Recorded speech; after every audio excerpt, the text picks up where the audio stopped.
après lecture de cette déclaration, s'il y a des questions de la presse. Oui. Monsieur le Président, vous avez presque regretté le score qui vous a été attribué.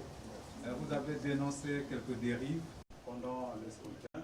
Est-ce que vous allez saisir la Cour constitutionnelle pour contester ces résultats, parce que vous avez indiqué que ça ne vient pas 100% et que peut-être vous doutez du score qui vous est attribué. Et encore, vous félicitez le vainqueur désigné. Est-ce que vous allez vous mettre à la disposition de la République ou du vainqueur? Je ne pense pas que j'ai félicité le vainqueur. Je crois qu'on m'avait mal entendu. Je lui ai souhaité bonne chance, mais je ne le félicite pas. Et je ne me mets à disposition de personne. Je suis à la disposition des Gabonaises et des Gabonais pour continuer à promouvoir nos idées, les idées que nous avons portées pendant cette campagne électorale, qui sont des idées de rupture, une rupture déterminée, mais des idées d'une nouvelle espérance pour le Gabon, fondée sur un projet que nous avons proposé, qui porte essentiellement sur la réforme de l'économie, des finances publiques, et sur le revenu universel garanti qu'on a proposé aux Gabonaises et aux Gabonais.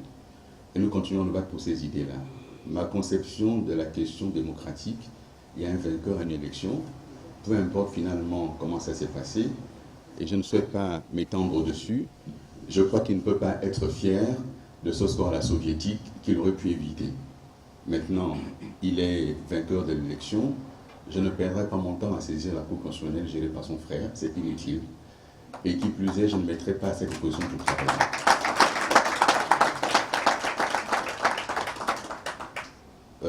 Pardon.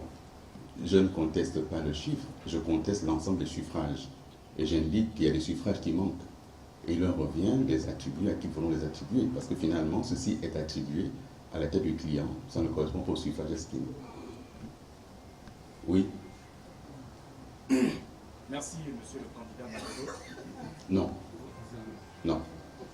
Je n'accepte pas cette expression. Je ne suis malheureux de rien. Je n'ai pas été élu, je ne suis pas malheureux. Très bien. Monsieur le Président, vous avez pris acte des résultats de l'élection présidentielle. Vous avez souhaité bon vent à celui qui a été déclaré vainqueur. Et celui-là prône pour l'inclusivité et l'association de toutes les forces vives pour la reconstruction du pays. Accepteriez-vous demain, si le président élu vous appelait à ses côtés pour servir le pays? J'ai répondu à cette question. Ma conception de la démocratie, il y a une élection. Celui qui est élu gouverne le pays. Celui qui a perdu l'élection se prépare et dans son coin, dans son opposition. C'est ça la démocratie. Je n'irai pas travailler avec lui. C'est clair? Bien. Oui.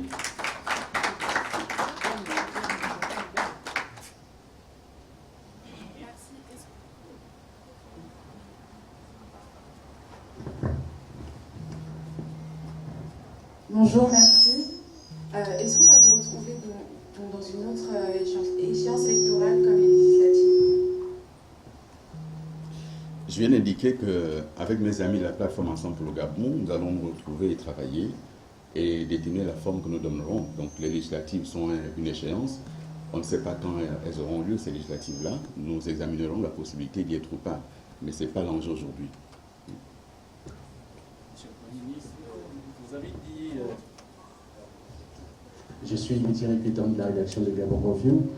Monsieur le Président, vous avez dit tout à l'heure que vous n'avez pas saisi la haute juridiction pour un recours, mais vous avez tout de même dit le choix de la continuité l'a emporté, du moins provisoirement. Qu'est-ce que cela veut dire? Cela veut dire que c'est un système qui est en place et que les militaires avaient prétendu mettre un terme à ce système-là. Et on voit que ce système se reconstitue avec les mêmes personnes, les mêmes fonctions, y compris dans la fraude électorale. Et je le déplore, mais c'est un choix qui est fait. Et ce choix de la continuité est à l'opposé du choix que j'ai proposé aux Gabonaises et aux Gabonais, qui est un choix de la rupture avec ses manières de faire, la rupture avec un système qui n'a pas fonctionné ou qui a mal fonctionné, la rupture avec un système qui a appauvri les Gabonais et qui maintenant se perpétue. Et ce que je souhaite également que les gens aient à l'esprit, c'est que cette élection présidentielle a lieu alors qu'une nouvelle constitution a été adoptée. que cette nouvelle constitution met en les mains d'un seul homme tous les pouvoirs, l'exécutif, le législatif et le judiciaire sont en les mains d'un seul. Et que nous sommes face à un absolutisme qui va se mettre en place. Et par rapport à cela, j'entends être vigilant, j'entends ne pas me mêler, parce que j'ai combattu cette constitution et en cohérence, je combattrai sa mise en œuvre. Oui. Bonjour, monsieur le candidat, je suis Alain Léga, voilà, rédaction d'Info sur les télévisions. Alors ma question est la suivante. Vous rentriez à cette élection présidentielle avec un combat, je suppose, celui que vous opposez à ces Gabonais qui pensaient que vous n'étiez pas la personne la bienvenue pour prôner la rupture. Et là, vous sortez de là avec un pourcentage de 3,85%. Alors, ce pourcentage est sympa ou un échec? Je n'ai pas gagné l'élection, c'est évident. Mais j'ai gagné mieux que l'élection. Il y a 20 000 Gabonais qui ont rassemblé leur suffrage officiel derrière mon nom. Il y a un an, il y en a qui ne le pensaient pas. Et donc dans cette élection, il y a un vainqueur de scrutin, mais il y a une victoire politique. Celle de Billy Binzo dans cette élection, qui est aujourd'hui l'alternative à notre pays. Et cette alternative, elle est évidente. Il faut maintenant travailler pour que les idées que nous portons soient majoritaires dans l'opinion. Elles commencent à l'être, il faut continuer à travailler pour que les Gabonais sortent des haines qui ont été inculquées, sortent des peurs qui ont été inculquées et regardent la réalité en face. Et la réalité nous attend dans quelques semaines avec une situation des finances publiques qui est catastrophique, avec une crise économique qui menace à nos portes. Il va falloir que les nouvelles autorités trouvent les ressorts suffisants pour répondre aux attentes nombreuses des Gabonaises et des Gabonais. Je leur souhaite bon vent, bonne chance pour le pays. Je crois qu'on ne peut pas dire mieux que ça. Prends deux dernières questions. Oui, monsieur.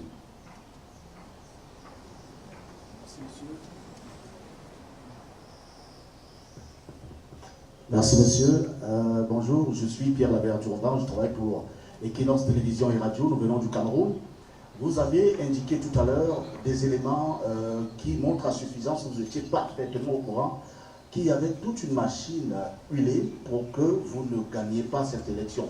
Ma question, pourquoi êtes-vous allé à cette élection donc? Je suis allé à cette élection conscient qu'il y avait en face la machine de l'État, la machine de l'armée, la machine du PDG et toutes les autres formations politiques pour la victoire d'un homme.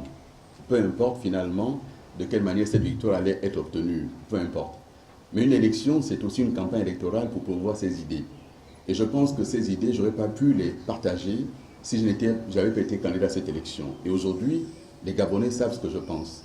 Les Gabonais savent qu'il y a une alternative crédible et possible face aux militaires, dont l'échec est patent. L'échec sera là. Lorsque vous avez des scores dans des provinces qui atteignent quasiment les 98%, c'est très bien. Mais aussi 98% d'attente qu'il faut pouvoir satisfaire demain. Et donc moi je suis là, encore une fois, je vais être vigilant, je vais être aux côtés des Gabonaises et des Gabonais. Et si je n'avais pas été candidat à cette élection, j'aurais continué à être aux yeux des uns et des autres l'ancien ministre d'Ali Bongo. Le 12 avril est un aboutissement pour certains, mais c'est un nouveau départ pour d'autres, et pour moi en particulier. Désormais, ce